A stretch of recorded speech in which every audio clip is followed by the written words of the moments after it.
She was one of the most iconic faces of a couple in Hollywood history. Violet eyes, flawless bone structure, a face untouched by time. When the world looked at Elizabeth Taylor, it saw a miracle of nature.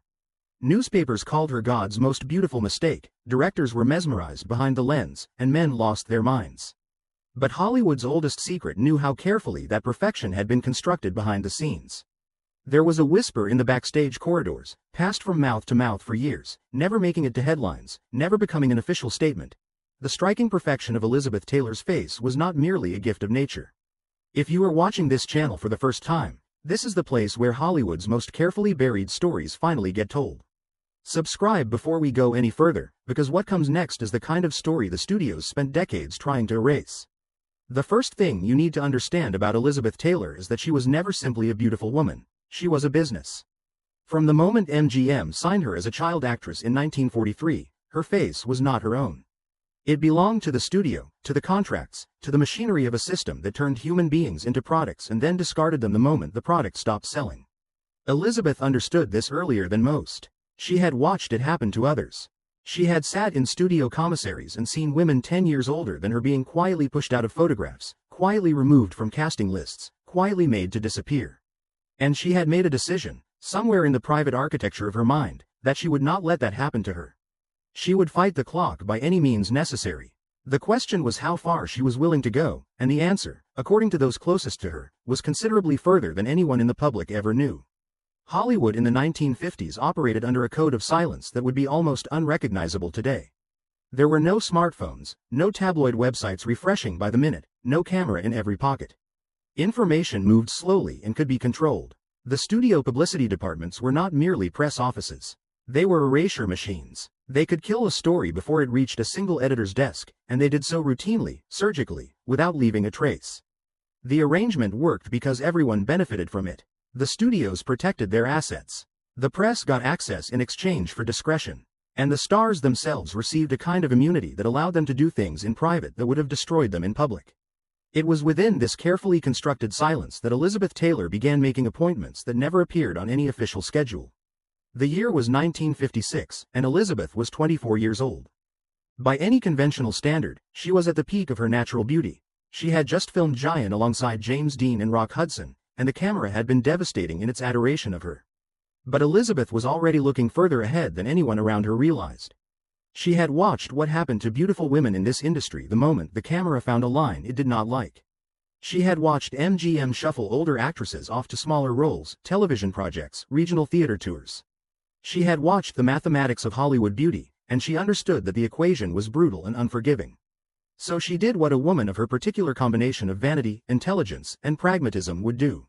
She found a doctor. Not one of the visible society physicians who treated the stars at Cedars of Lebanon and whose waiting rooms were filled with familiar faces.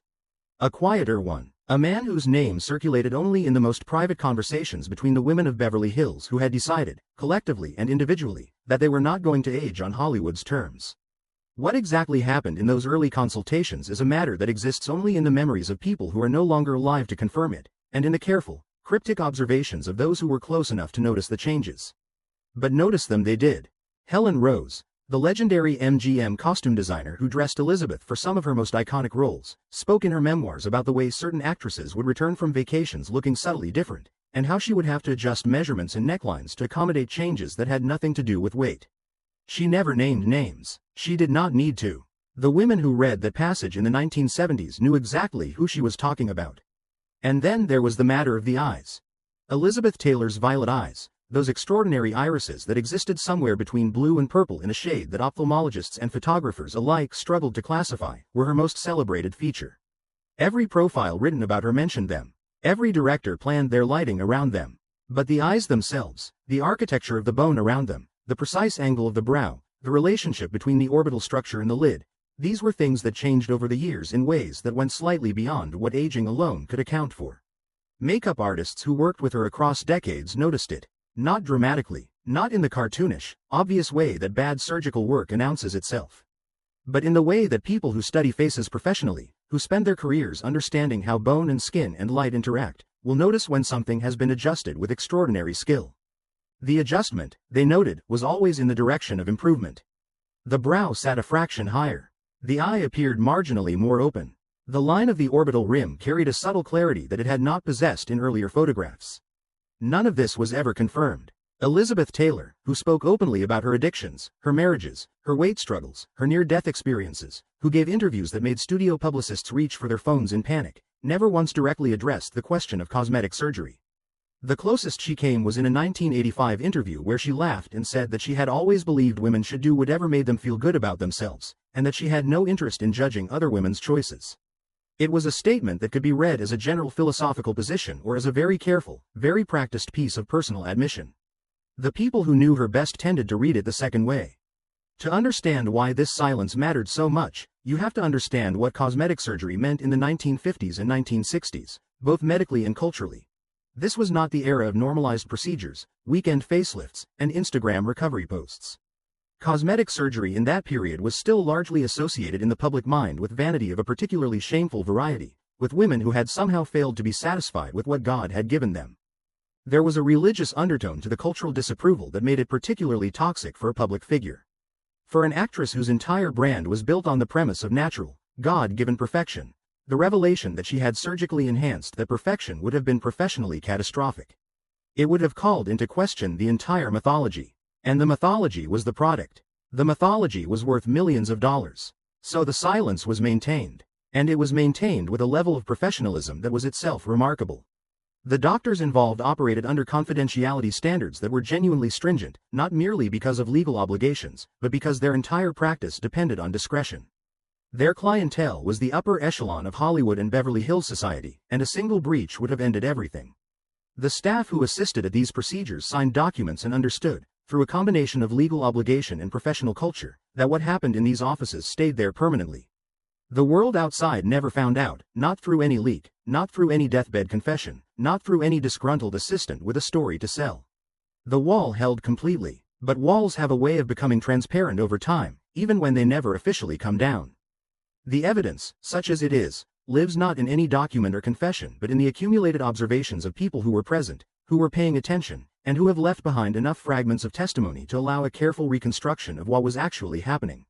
Irving Lazar, the legendary Hollywood agent known as Swifty, who was present at virtually every significant social event in Beverly Hills for 4 decades, once remarked to a journalist that the women he represented were considerably more sophisticated about medical maintenance than the public realized, and that the ones who survived longest in the industry were invariably the ones who approached their appearance as a professional responsibility rather than a personal vanity. He was asked if he meant cosmetic surgery specifically. He smiled and changed the subject. That smile was reported in 3 separate accounts by people who witnessed it, and each of them described it the same way, as the smile of a man confirming something he had been asked not to confirm. Elizabeth's closest friend during the crucial decade of the 1950s was Montgomery Clift. Their friendship was one of the defining emotional relationships of her life, a bond so deep and so genuine that it survived his devastating car accident in 1956 and the slow, painful dissolution of his career and his health in the years that followed. Clift was the person Elizabeth called when things fell apart. He was the person who understood her, who did not want anything from her except her company, who saw her as a human being rather than a commodity. And Clift, according to the people who knew both of them, was also the person who introduced her to the idea that the body was a canvas that could be managed, adjusted, maintained. Clift himself had undergone reconstructive work after his accident, and the experience had given him a particular, pragmatic relationship with medical intervention on the human face. The conversations they had, late at night in one or the other of their houses, ranging across everything from love and ambition to fear and mortality, almost certainly included conversations about this. The decade that proved most revealing was the 1960s, and the evidence is there for anyone willing to look at the photographs with clear eyes. Between the Elizabeth Taylor of 1960, already a 2-time Oscar nominee approaching 30, and the Elizabeth Taylor of 1963, the year of Cleopatra and the Burton scandal that consumed every front page in the Western world, there is a shift in her face that deserves more scrutiny than it has received. The 1963 Elizabeth is extraordinary. Her face has a quality that goes beyond the extraordinary makeup and costuming of the Cleopatra production, beyond the brilliant cinematography of Leon Shamroy, who spent months obsessing over how to light her. There is a structural refinement around the eyes specifically, a crispness to the orbital architecture, that did not exist in the same way 3 years earlier. Photographers who worked with her across that period, speaking decades later in interviews that were focused on other subjects, mentioned it almost in passing. The phrase one of them used was that her eyes had become more themselves, which is the kind of statement that makes perfect sense to anyone who has spent time studying before and after photographs of skillful surgical work. The Cleopatra production itself is relevant here in ways that go beyond the Burton romance. The production began in London in 1960 and was famously halted when Elizabeth nearly died of pneumonia, an illness so severe that she required an emergency tracheotomy that left a scar at the base of her throat that she would carry for the rest of her life. The production resumed in Rome in 1961, and the Rome period of the production lasted, with interruptions, through 1962. This meant that Elizabeth spent roughly 2 years in Europe, moving between Rome, London, and various locations across the continent, during a period when her schedule was frequently disrupted, when she had extended periods of time not accounted for by the official production timeline, and when she was surrounded by a security and privacy infrastructure that rivaled anything available in the United States. The conditions, in other words, were ideal for procedures that required recovery time and discretion. Several people who were part of the extended Cleopatra production circle have mentioned, in various contexts over the years, that Elizabeth made private trips to clinics in Switzerland during the Rome period. Switzerland, in that era, was where the wealthiest and most image-conscious people in the world went when they needed medical work done away from any possibility of press scrutiny. The Swiss medical system's confidentiality standards were essentially absolute, and the country's physical and political distance from Hollywood made it the perfect location for exactly this kind of private intervention. And then there is the question of what Elizabeth Taylor herself actually knew about herself, and how she thought about her face in private. She was not a woman given to self-deception.